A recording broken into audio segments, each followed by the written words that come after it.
E eu queria que você abrisse a sua Bíblia comigo hoje no primeiro capítulo do livro de Neemias. Neemias, capítulo 1. E nós vamos ter, como nós tivemos de manhã, uma leitura um pouquinho mais extensa, mas a palavra do Senhor, ela é eficaz. Se a minha palavra não prestar em nada, a palavra do Senhor vai ter valido a pena a gente ler. Amém? Então, por isso que é importante. Então, fique ligado, eu vou usar a versão NVI, ok? E nós vamos ler a partir do primeiro versículo do capítulo 1 de Neemias. E a palavra do Senhor diz assim: palavras de Neemias, filho de Acalias. No mês de Quisleu, no 20º ano, enquanto eu estava na cidade de Suzã, Hanani, um dos meus irmãos, veio de Judá com alguns outros homens, e eu lhes perguntei acerca dos judeus que restaram, os sobreviventes do cativeiro, e também sobre Jerusalém. E eles me responderam: aqueles que sobreviveram ao cativeiro e estão lá na província passam por grande sofrimento e humilhação. O muro de Jerusalém foi derrubado e suas portas foram destruídas pelo fogo. Quando ouvi essas coisas, sentei-me e chorei. Passei dias lamentando-me, jejuando e orando ao Deus dos céus. Então eu disse: Senhor, Deus dos céus, Deus grande e temível, fiel à aliança e misericordioso com os que te amam e obedecem aos teus mandamentos, que os teus ouvidos estejam atentos e os teus olhos estejam abertos para a oração que o teu servo está fazendo diante de ti, dia e noite, em favor de teus servos, o povo de Israel. Confesso os pecados que nós, os israelitas, temos cometido contra ti. Sim, eu e o meu povo temos pecado. Agimos de forma corrupta e vergonhosa contra ti. Não temos obedecido aos mandamentos, aos decretos e às leis que deste ao teu servo Moisés. Lembra-te agora do que disseste a Moisés, teu servo. Se vocês forem infiéis, eu os espalharei entre as nações. Mas se voltarem para mim, obedecerem aos meus mandamentos e os puserem em prática, mesmo que vocês estejam espalhados pelos lugares mais distantes debaixo do céu, de lá eu os reunirei e os trarei para o lugar que escolhi para estabelecer o meu nome. Estes são os teus servos, o teu povo. Tu os resgataste com o teu grande poder e com o teu braço forte. Senhor, que os teus ouvidos estejam atentos à oração deste teu servo e à oração dos teus servos que têm prazer em temer o teu nome. Faze com que hoje este teu servo seja bem sucedido, concedendo-lhe a benevolência deste homem. Nessa época, eu era o copeiro do rei. Vamos continuar no capítulo 2. No mês de Nissan, no 20º ano do rei Artaxerxes, na hora de servir o vinho, levei-o ao rei. Nunca antes eu tinha estado triste na presença dele. Por isso o rei me perguntou: por que o seu rosto parece tão triste se você não está doente? Essa tristeza só pode ser do coração? Com muito medo, eu disse ao rei: que o rei viva para sempre.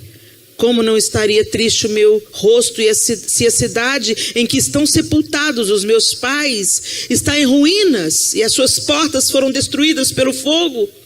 O rei me disse: o que você gostaria de pedir?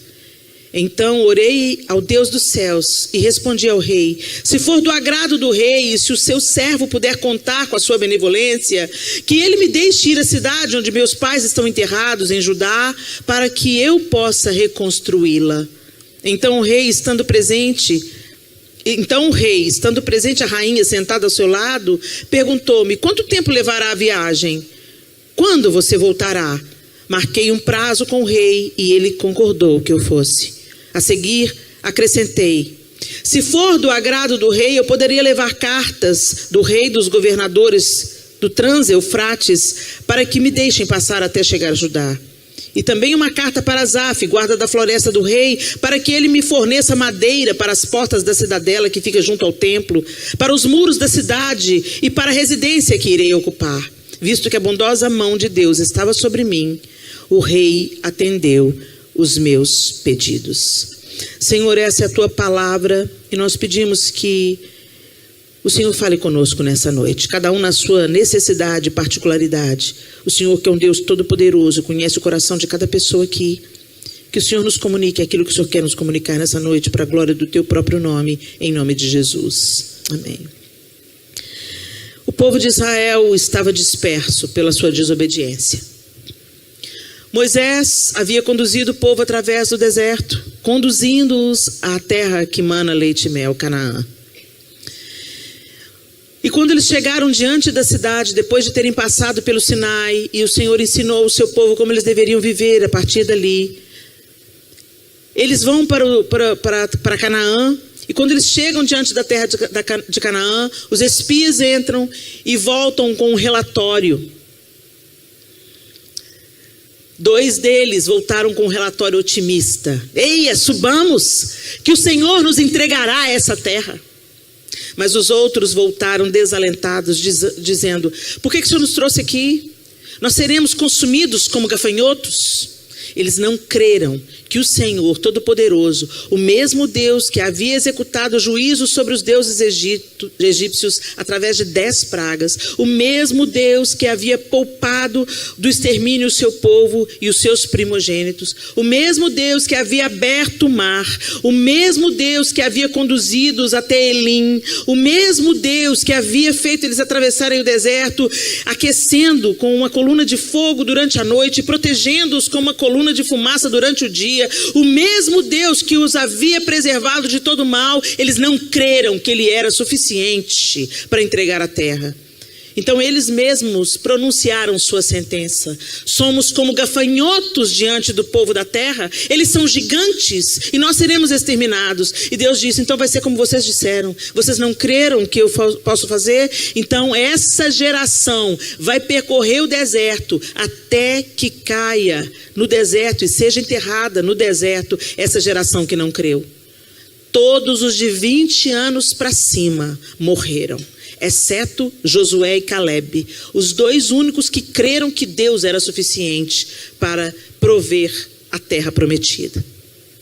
Quando esse povo morre no deserto e apenas aqueles que tinham 20 anos para baixo, já adultos, entram na terra, Moisés não iria entrar, porque o Senhor também puniu Moisés por causa do seu exagero, vamos dizer assim, da sua ira. Moisés só enxerga a terra de longe, mas Moisés dá as instruções para o povo. E Moisés é muito enfático. O Senhor fala enfaticamente: vocês vão entrar nessa terra e vocês vão possuir essa terra, mas eu não vou tolerar que vocês se associem aos deuses dessa terra. Eu não vou tolerar que vocês voltem a praticar aquilo que vocês praticavam no Egito.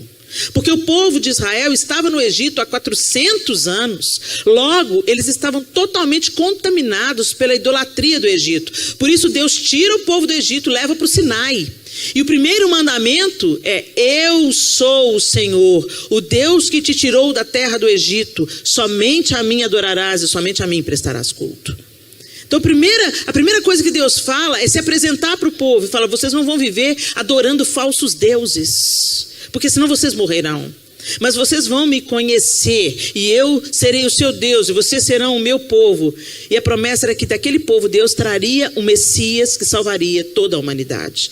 Deus, quando funda o povo de Israel, desde Abraão, ele já está pensando em todos os povos da terra sendo restaurados e reconciliados com Deus através do seu Filho Jesus Cristo. Por isso que é tão importante, gente, a gente entender a Bíblia e entender que o Novo Testamento fala do Antigo e o Antigo profetiza para o cumprimento do Novo. Toda a Bíblia é a palavra de Deus. E aí, o povo foi alertado diversas vezes, mas eles entram, Deus os prospera, Deus levanta rei, eles pedem o rei, Deus dá Saul pisa na bola, Deus levanta Davi é um rei segundo o coração de Deus. Davi também pisa na bola, mas Deus não se aparta dele, porque Davi, diferentemente de Saul, tinha a capacidade de se arrepender dos seus pecados e não transferir responsabilidade ou querer se esquivar da culpa. Davi, diferente de Saul, dizia: sim, Senhor, eu pequei contra o Senhor, me perdoa. Coisa que Deus não tolera é gente que não assume as próprias responsabilidades e a própria culpa. O Senhor está sempre com o coração inclinado para aqueles que se arrependem e pedem perdão. Ele está sempre com seu coração inclinado e os seus ouvidos abertos para restaurar uma vida. Davi tinha essa capacidade, mas Davi não pôde construir o templo. Então Deus levanta Salomão para construir o seu templo, e Salomão constrói o templo, e Deus prospera Salomão, e Deus abençoa Salomão com sabedoria sobrenatural. E porque ele não desejou riquezas, mas priorizou sabedoria para governar o povo, Deus o abastece de riquezas. Mas o que acontece no final da vida de Salomão? Ele se une a várias mulheres de outras religiões, e ele acaba sucumbindo aos deuses dessas mulheres. E a partir daí, a descendência de Davi vai tendo altos e baixos. Quando você vai lendo o livro de Reis, você vai vendo reis justos, reis injustos, reis segundo o coração de Deus, reis tenebrosos como Manassés, por exemplo, que até sacrifício de criança fez dentro do território de Israel. E Deus vai avisando: vocês estão me aborrecendo, vocês estão me aborrecendo, vocês estão me aborrecendo, eu virei com juízo sobre vocês. Eu disse para vocês não se contaminarem com os deuses da terra, eu disse para vocês não praticarem as obras que eles exigem, eu disse a vocês que eu sou o Senhor, o seu Deus. E o povo não se arrependeu. E eles começaram a ouvir tanta profecia, a profecia não se cumpria, que eles começaram a desprezar. Eles começaram a desprezar e começaram a matar os profetas que falavam aquela mensagem de novo, de alerta de Deus. E começaram a ouvir os falsos profetas. Como a gente gosta de falso profeta até hoje, né, gente? O falso profeta é aquele que traz a palavra de desconforto. É claro que não vai acontecer nada. É claro que Deus não vai destruir o seu povo. É claro que Deus vai destruir o templo. Como que Deus vai permitir? O templo foi construído para a glória de Deus. Ele encheu o seu templo de glória no templo de Salomão. Olha a majestade desse templo. É claro que ele não vai ser destruído. E o povo deu mais ouvidos aos falsos profetas que tinham uma palavra confortável do que aqueles profetas que traziam uma palavra de alerta e exortação. Ele dizia: conserta o caminho, conserta as veredas, voltem-se para Deus, arrependam-se, porque se vocês se arrependerem, o Senhor também vai voltar atrás na decisão de executar juízo. Mas eles não se arrependeram. Então veio o exílio. Deus permitiu que o rei babilônico viera e destruísse. Nabucodonosor passou um rolo compressor em Israel. Ele acabou com tudo. E primeiro foi uma primeira etapa. Nem na primeira etapa o povo se arrependeu. Então Deus teve que concluir a obra. Até que o templo foi destruído. Os muros de Jerusalém, a cidade santa, derrubados. As portas queimadas pelo fogo. E virou habitação de chacais e feras do campo.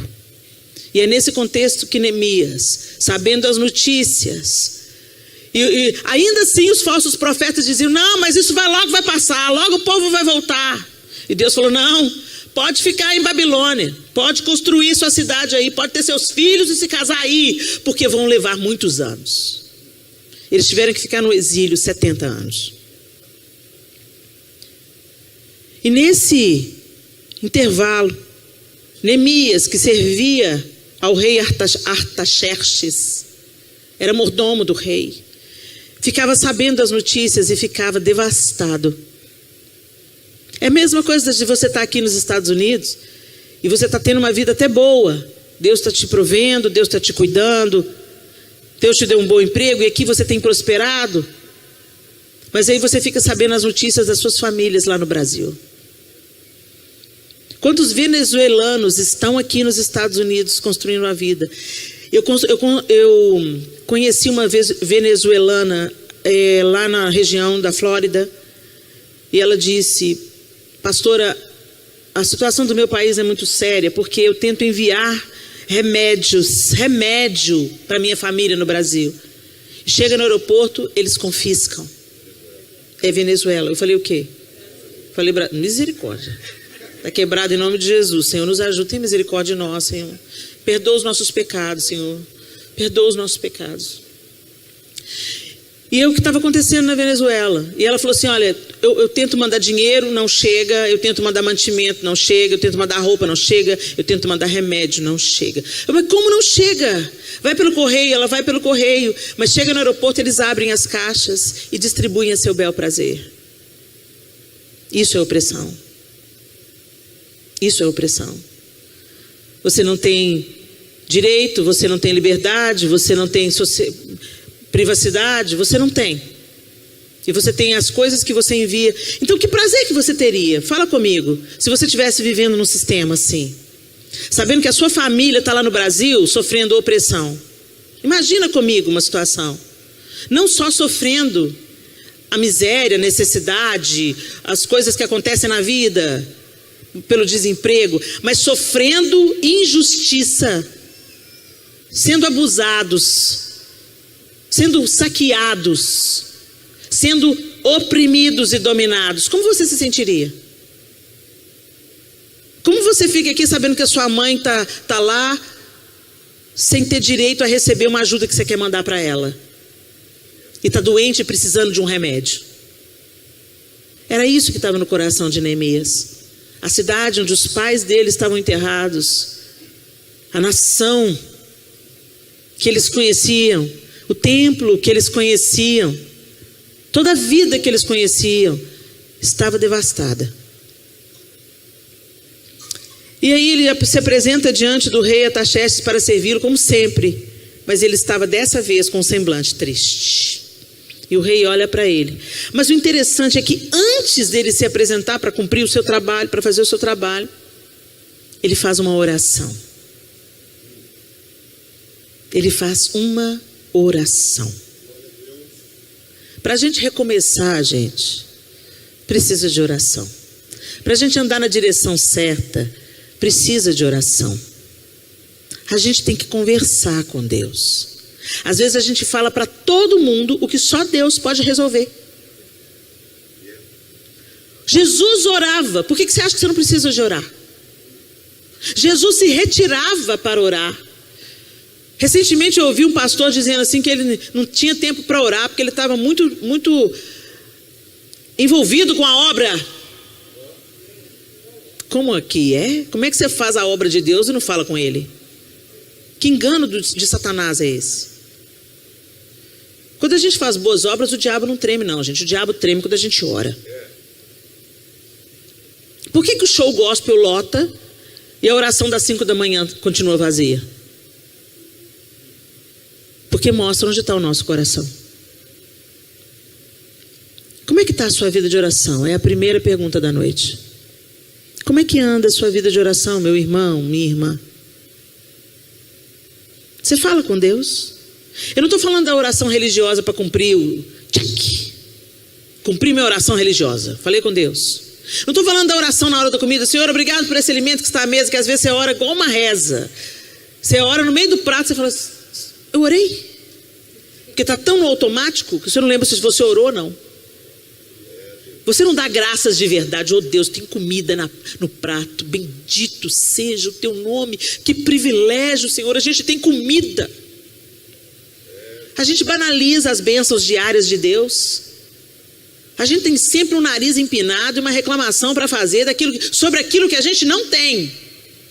Mas sobre aquilo que a gente tem, a nossa gratidão é ínfima. Nós não agradecemos genuinamente o alimento. Nós não nos alegramos com as pequenas alegrias. Respira fundo aí.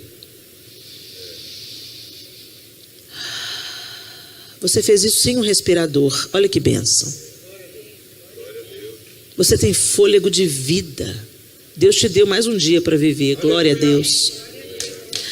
O seu cérebro está aprendendo. A palavra que eu estou dizendo está entrando pelos seus ouvidos e o seu cérebro está codificando isso. E isso está entrando para o seu coração. Glória a Deus. Você comeu hoje? Glória a Deus. A comida aqui na igreja é de graça. Uau! Eu nunca vi isso, pastor. Graças a Deus. Aqui tem pão na casa do pão. Pão e pão. Glória a Deus. Mas tem gente que acha, olha isso, pastor, mais do que obrigação, eu dou o dízimo. Tem misericórdia, Senhor. Não é obrigação da igreja dar lanche e janta. Isso é a benevolência do Senhor. Você está sentado numa cadeira confortável. O povo na África caminha 2 dias para assistir um culto. E ele senta no toco ou no chão, debaixo de uma árvore. E eita povo feliz. Eita povo feliz. Eles dão graças e eles dançam. Vai levar a gente no carro, dança. Vai comer, dança, canta. É incrível a alegria daquele povo. E aí não tem nada. Aí o gente, você vai pregar o evangelho na América? Vai pregar na África. Muito mais fácil pregar na África. Porque eles são sedentos, eles são alegres, eles são gratos pelo que têm. Aleluia. Dura coisa é pegar para quem acha que tem tudo. És pobre, cego e nu. Você acha que é rico e abastado? Diz o Senhor à igreja de Laodiceia. Mas eu te digo, você é cego, pobre e nu. E eu te aconselho que compre de mim colírio para enxergar. Nós somos a igreja de Laodiceia, gente. A gente tem uma vida muito boa e a gente acha que isso representa a bênção do Senhor. Será? Será que não é Mamon, nosso Deus? O povo de Israel precisou de ser levado para o cativeiro para dar ouvidos à voz do Senhor. O que vai precisar de acontecer com a gente para a gente dar ouvidos à voz do Senhor?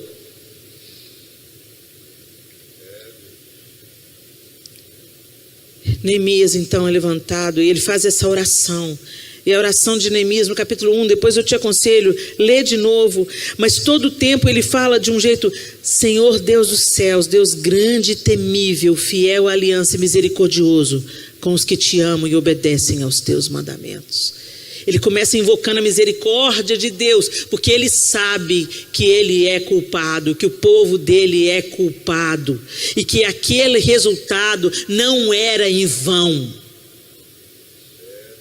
O povo está exilado, não era porque Deus não era poderoso, era porque o povo era obstinado e duro de coração.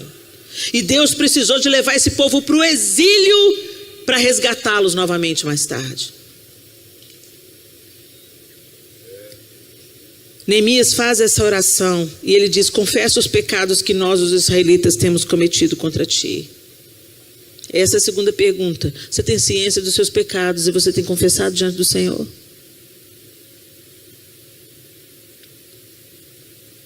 Qual é o pecado com que você está lutando com ele? Você sabe que é pecado.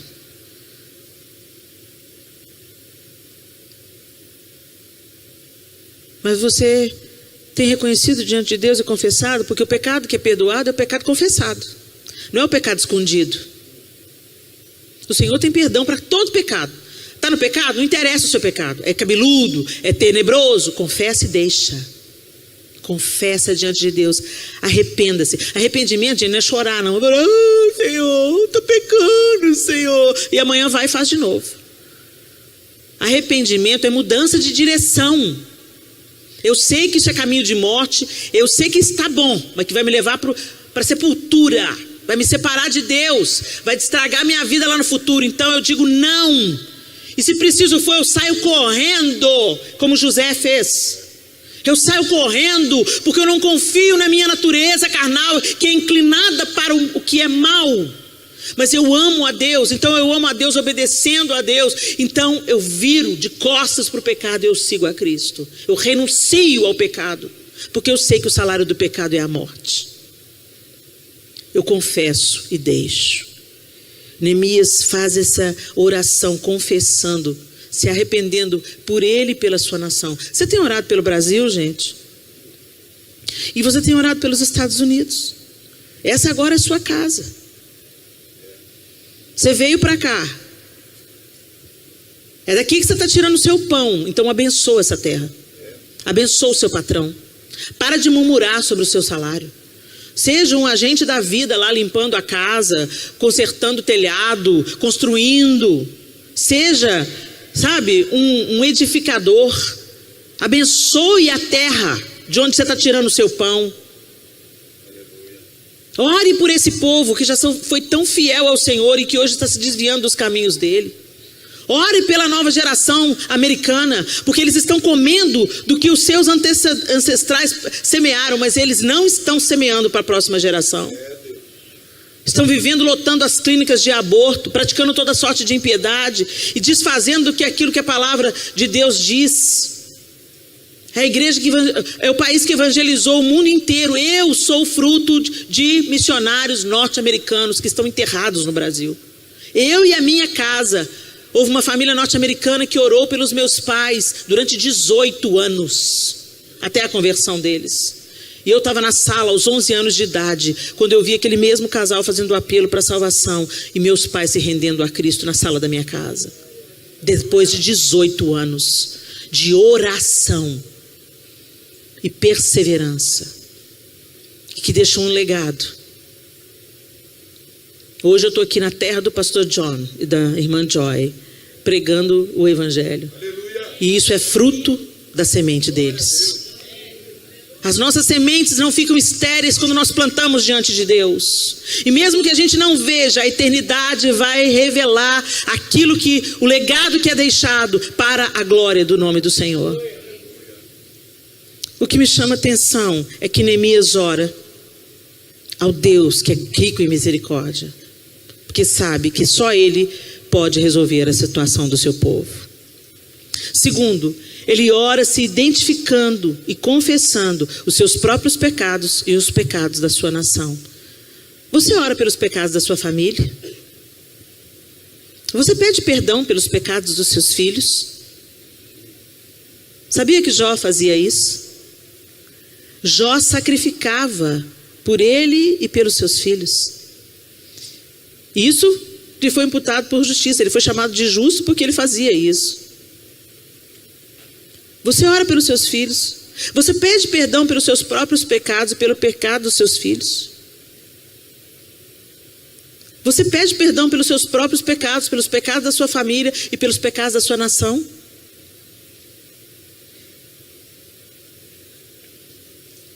E Deus atende o pedido de Neemias. Deus inclina o coração do rei como ribeiros de águas. É o que o livro de Provérbios fala. Ele inclina o coração do rei como ribeiros de águas. Ele apresenta-se triste diante do rei Artaxerxes. E ele fala: por que você está triste se você não está doente? Isso significa que ele estava sempre alegre. Mas um dia ele aparece diante do rei com semblante caído. E o rei fala: o que aconteceu? E ele: eu vou te dizer, rei, o que aconteceu. E ele fala: a minha cidade está devastada, o meu país está devastado, o meu povo está destruído, as portas da cidade estão queimadas a fogo, os muros foram derrubados. E o rei fala: o que você quer que eu faça? Me libera, rei, para eu ir lá reconstruir. Quanto tempo isso vai levar? Ele diz o prazo. E o que me chama a atenção: o que mais que eu posso fazer? E ele pede material para reconstruir. Talvez a gente olhasse, cara folgado esse Neemias. Ele sabia que ele tinha orado. E ele sabia que era Deus que estava inclinando o olhar e a generosidade do rei Artaxerxes. Então ele não economizou para pedir. Porque ele pediu não para ele, pediu para que uma obra fosse feita. E aí fica a terceira pergunta da noite: para que você tem pedido? Para que você pede o que você pede para Deus? É para você ostentar? É para você parecer vitorioso aos olhos dos seus amigos? É para você desfrutar um pouco mais da vida, vivendo do jeito que você quer? O Senhor diz assim: olha, vocês pedem e não recebem, porque pedem mal para gastar nos seus prazeres e nos seus deleites. Neemias pede para reconstruir. Neemias pede para atingir famílias, para abençoar o povo, para reconstruir o que havia sido destruído. E o que me chama a atenção é que ele diz assim: se for do agrado do rei, eu poderia levar cartas do rei aos governadores do Trans-Eufrates para que me deixem passar até chegar a Judá. Ou seja, cartas do rei para que ninguém me incomode. Cartas do rei que me liberem e me façam atravessar territórios inóspitos que poderiam me barrar. O Senhor quer te dar livre trânsito para a glória do nome dEle, para fazer a obra dEle. Ele quer te dar autoridade. E a autoridade significa a carta do rei na mão. Será que nós temos autoridade nos lugares onde nós temos transitado? Será que a gente está sendo enviado com as cartas do nosso rei? Com o respaldo do nosso rei? E ele continua dizendo: eu quero mais, eu também uma carta para Asaf, guarda da floresta do rei, para que ele me forneça madeira. E aí ele diz assim: visto que a bondosa mão de Deus estava sobre mim, o rei atendeu os meus pedidos. A última pergunta da noite é: a bondosa mão de Deus está sobre você? Que Deus tem uma mão bondosa é fato. Ele é um Deus bondoso e justo. Mas a palavra de Deus diz que Ele resiste ao soberbo, mas aos humildes Ele concede graça. Então, peraí, resiste? O que é resiste? Vem cá, meu bem, por favor.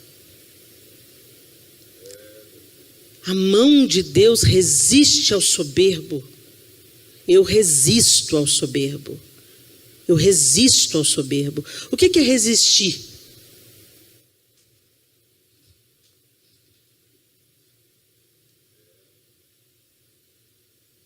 Eu quero me achegar a Deus, mas Ele me resiste. A mão de Deus resiste ao soberbo, ao orgulhoso, ao contador de vantagens. Às vezes você pensa que é o diabo te atrapalhando, mas é a mão do Todo-Poderoso que está resistindo à arrogância e à soberba. Mas tem a segunda parte do verso que diz: mas aos humildes Ele concede a sua graça.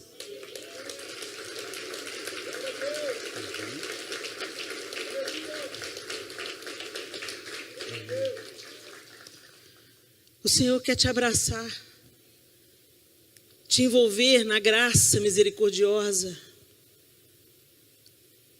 mas Ele envolve os humildes, os dependentes, os que necessitam, os que têm consciência do seu próprio pecado e suplicam pelo seu perdão. Aqueles que se achegam porque sabem que sem Deus não pode fazer coisa alguma, e sem a bondosa mão de Deus não podem vencer as próprias adversidades, não podem reconstruir coisa alguma, não podem recomeçar se a bondosa mão de Deus não estiver sobre eles. Que a gente traga a bondosa mão de Deus sobre nós. Não tenha medo de se humilhar diante de Deus, como Neemias se humilhou. Não tenha medo de confessar os seus pecados, como Neemias confessou e admitiu com seus lábios. Ele abriu a boca e confessou, e invocou a misericórdia do Senhor. Sabe, a gente chega hoje para Deus dando ordens para Deus. Eu conheço crentes que chegam para Deus e falam assim: eu estou te dando uma última chance, hein? Eu vou lá nesse encontro dessas mulheres, se o Senhor não fizer alguma coisa, eu quero ver se o Senhor me ama mesmo. Gente, a Bíblia diz, vai ler a Bíblia, gente. Vai ler a Bíblia para você não pagar mico. A Bíblia diz assim que Deus prova o seu amor para conosco por ter Cristo morrido na cruz, sendo nós ainda pecadores. Deus não precisa te provar nada, Ele já provou. Ele não precisa de ficar, sabe essas profecias? Eis que te digo, filho amado, te amo muito. Me conta uma novidade. A palavra de Deus me conta que Ele me ama. Porque Deus amou o mundo de tal maneira que deu o seu Filho unigênito, para que todo aquele que nele crê não pereça, mas tenha a vida eterna. Sabe, gente, a gente tem que parar de achar que Deus tem que vir nos afagando. na nossa vida besta, na nossa vida meia boca, nessa vida centrada no próprio umbigo, essa vida centrada no eu. Gente, o Pai Nosso não é Pai meu que está no céu, santificado seja o teu nome. É Pai Nosso que estás no céu. Deus se importa com você e se importa com quem está do seu lado. Deus se importa com a gente que está aqui na igreja e se importa com a galera que está fazendo ponto agora lá no projeto vendendo droga. Deus se importa com a virgem e com a prostituta. Deus se importa. Esse que é o absurdo da graça. Está sobre todos. Disponível para todos e é um convite para todos. E nós não somos superiores a ninguém porque entendemos, nos arrependemos e nos voltamos. Somos mais livres, não superiores. E somos convencidos pela obra do Espírito, não pelo nosso intelecto. Não é porque você pensa que você creu. É pela obra do Espírito no seu coração que você creu. Como é que nós estamos vivendo a vida? Queremos recomeçar. Precisamos recomeçar. Temos muito a fazer. Tem muita gente indo para o inferno. Temos muito a fazer. Tem gente para ser resgatada na nossa casa, na nossa família. Temos muitas orações suplicantes a fazer. Mas a gente está distraído aí, vivendo a vida. Fazendo, meu filho, já entreguei na mão de Jesus. Qualquer dia desse ele vai ser salvo. Isso não é confiança não, isso é negligência. Neemias, quando soube que a cidade estava destruída, o semblante dele decaiu. E ele disse que ele chorou. Ele chorou. Ele chorou diante de Deus. Não é tempo da gente, ficar distraído como meninos num campo de batalha, senão você vai levar chumbo. Nós estamos em guerra. O mundo está em guerra. Vai precisar de acontecer o que nos Estados Unidos da América para você acordar? Chegou a pandemia, um tanto de gente virou crente, um tanto de gente ficou incrédulo. Não ficou incrédulo, não. Só trouxe à tona o que estava dentro. Porque a crise revela o caráter e o coração. Se estourar uma guerra aí hoje, como é que você vai reagir? Se a propriedade privada acabar e o governo te confiscar tudo, como é que você vai reagir? Se a sua liberdade de religião for suprimida, não, vocês não podem mais se reunir aos domingos, como é que você vai reagir? Tem gente que já está vivendo essa realidade no Oriente Médio. Tem gente que está sendo morto porque crê em Jesus. E a gente fica aqui deitado eternamente em berço esplêndido, querendo mamar nas tetas da nação, mas não retribuir absolutamente nada, nem nas nossas súplicas e orações.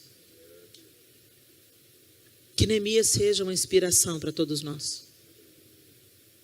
Um líder que já estava ocupando um lugar de honra numa outra nação. Servindo ao rei e contando com a simpatia do rei. Certamente ele tinha uma acomodação confortável, era benquisto pelos seus patrões, uma vez que ele que servia o vinho para o rei. Ele era uma pessoa agradável aos olhos do rei. Devia ter a sua recompensa por isso. Mas ele não se acomodou.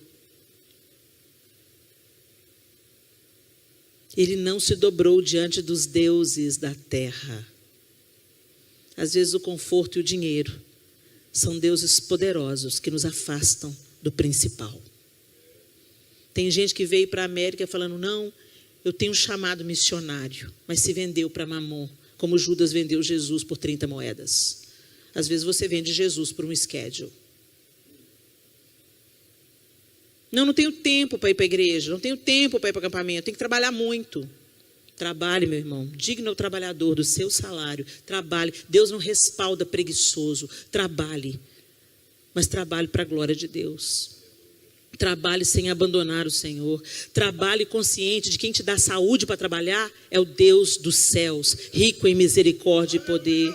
Trabalhe agradecido e sendo um instrumento de Deus no seu trabalho, um ministro de Deus no seu trabalho, uma boca de Deus no seu trabalho, orando pela casa que você limpa, orando pela casa que você pinta, orando pela construção que você edifica, pelo salão de beleza que você trabalha. Não sei qual é o seu trabalho aqui na América, mas seja uma voz do eterno onde você trabalha, seja um Neemias na sua terra.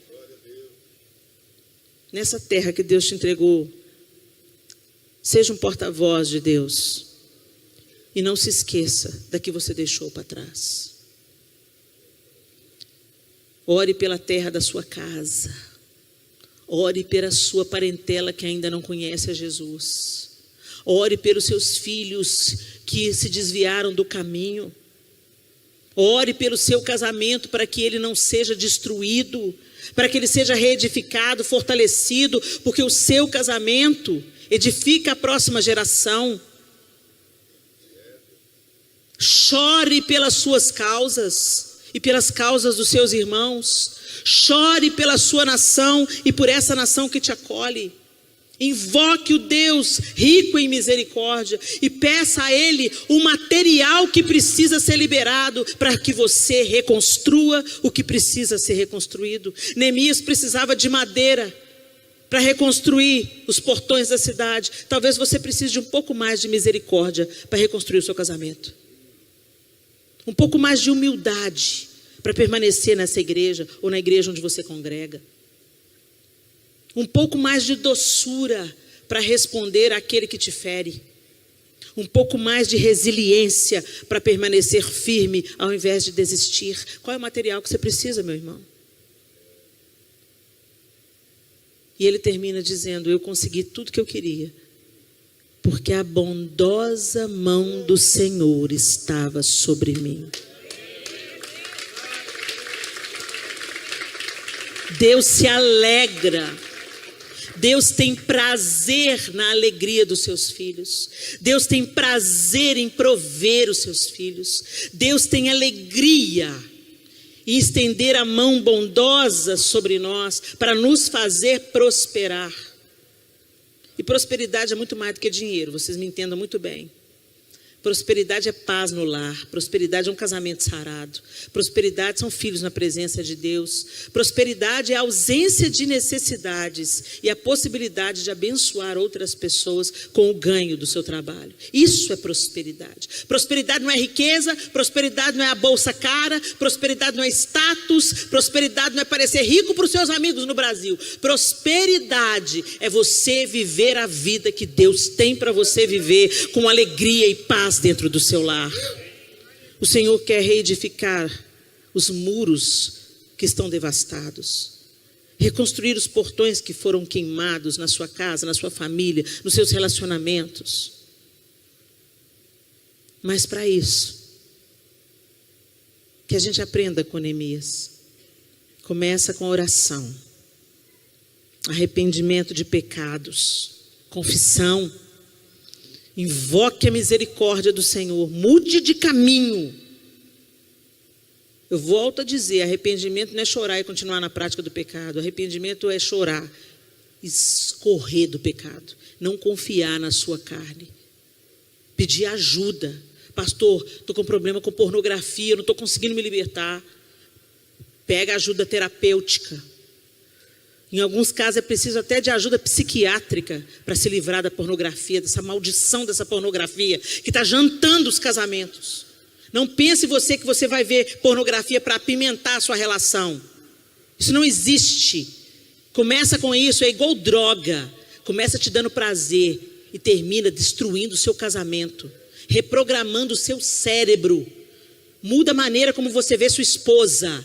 Muda a maneira como você vê seu marido. Não se engane, mulheres estão consumindo pornografia em formas de contos eróticos. O diabo sabe como é que põe a mesa, meu irmão. Fique atento, porque começa bem e acaba mal. Procure ajuda. A pornografia tem destruído famílias inteiras, porque não consegue sentir alegria no sexo. Porque no cérebro foi reprogramado para um modelo irreal de relacionamento sexual. Irreal. Podre. Quem inventou o sexo foi Deus e fez do sexo uma ferramenta sublime. É através do sexo que os filhos são gerados. É lindo demais, é poderoso demais, é perfeito demais, é puro demais, é elevado demais. Mas o diabo pegou o sexo e porcalhou o sexo e fez dele instrumento de ferida, de morte, de prostituição, de fragmentação. Deita com um, deita com outro, deita com outro, deita com outro, deita com outro. E quando vê, não é feliz com ninguém. É uma insatisfação geral. Então quem sabe é para pegar alguém do mesmo sexo para ver se resolve. É um buraco sem fundo, um desejo que nunca se satisfaz. E ao invés de nós abraçarmos o modelo da sexualidade bíblica, nós abraçamos uma sexualidade torta, inspirada pela sujeira da pornografia. Que o Senhor tenha compaixão de nós, meus queridos. Que nos leve ao arrependimento genuíno do nosso pecado, a confissão e o abandono. Os orgulhosos não pedem ajuda, mas os humildes sim. Então lembre-se, Deus resiste ao soberbo, mas aos humildes Ele concede graça. Vocês têm um pastor sério. Vocês têm pessoas sérias que ombram com Ele. Peça ajuda. Deixa Deus fazer. Feche os seus olhos.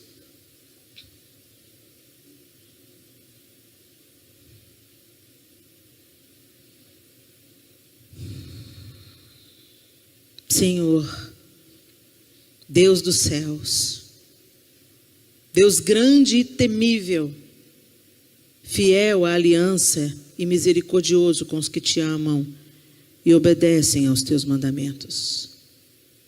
Que os teus ouvidos estejam atentos e os teus olhos estejam abertos para a oração que a tua serva está fazendo diante de ti nessa noite, em favor de teus servos, o povo cristão aqui em Norque. Confesso os pecados que nós, os brasileiros aqui em terra americana, temos cometido contra ti. Sim, eu e o meu povo temos pecado. Agimos de forma corrupta e vergonhosa contra ti. Não temos obedecido aos mandamentos, aos decretos e às leis que deste ao teu servo Moisés. Lembra-te agora do que disseste a Moisés, teu servo. Lembra-te agora, ó Deus, do que o Senhor falou através do seu Filho Jesus Cristo. Se vocês forem infiéis, eu os espalharei entre as nações, mas se voltarem para mim, obedecerem aos meus mandamentos e os puserem em prática, mesmo que vocês estejam espalhados por todas as nações mais distantes debaixo do céu, de lá eu os reunirei e os trarei para o lugar que escolhi para estabelecer o meu povo. Estes são os teus servos, o teu povo que se reúne aqui em Norque, Senhor. Tu os resgataste com teu grande poder e com teu braço forte. Senhor, que os teus ouvidos estejam atentos à oração dessa tua serva e à oração dos teus servos que têm prazer em temer o teu nome. Faze com que hoje essa tua serva seja bem-sucedida, concedendo-lhe a benevolência do Senhor. Em nome de Jesus, Senhor, que essa oração de Neemias seja ouvida pelo Senhor nessa noite. Perdoa os nossos pecados, nós invocamos a tua misericórdia. Nós queremos recomeçar nos nossos lares, nos nossos trabalhos, nessa nação. Chegamos há tão pouco tempo, outros já chegaram há mais tempo e precisam recomeçar. Pós-pandemia, tanto a recomeçar, tanto a reconstruir. Recomeçar pós-perdas, recomeçar pós-luto. Recomeçar pós-lutas. Nos perdoa. E nos faz, Senhor, ver o que o Senhor quer que façamos. Inclina os nossos ouvidos à tua palavra e à obediência do Senhor. Nos dê um coração humilde, quebrantado. E, ó Deus, por misericórdia, nós te pedimos, como o Senhor é benevolente, e como o Senhor inclinou o coração de Artaxerxes para prover material para a reconstrução de Jerusalém, nós te pedimos, Senhor, provê o que necessitamos para a reconstrução dos nossos lares, para a reconstrução do nosso coração quebrado, para a reconstrução daquilo que foi devastado e queimado na nossa vida, nas nossas emoções, nos nossos relacionamentos. Nós te pedimos, Senhor, que a sua bondosa mão esteja sobre cada um aqui, para nos fazer prosperar na obra que o Senhor quer executar em nós e através de nós, para a glória do teu nome, em nome de Jesus. Amém e amém. Aleluia.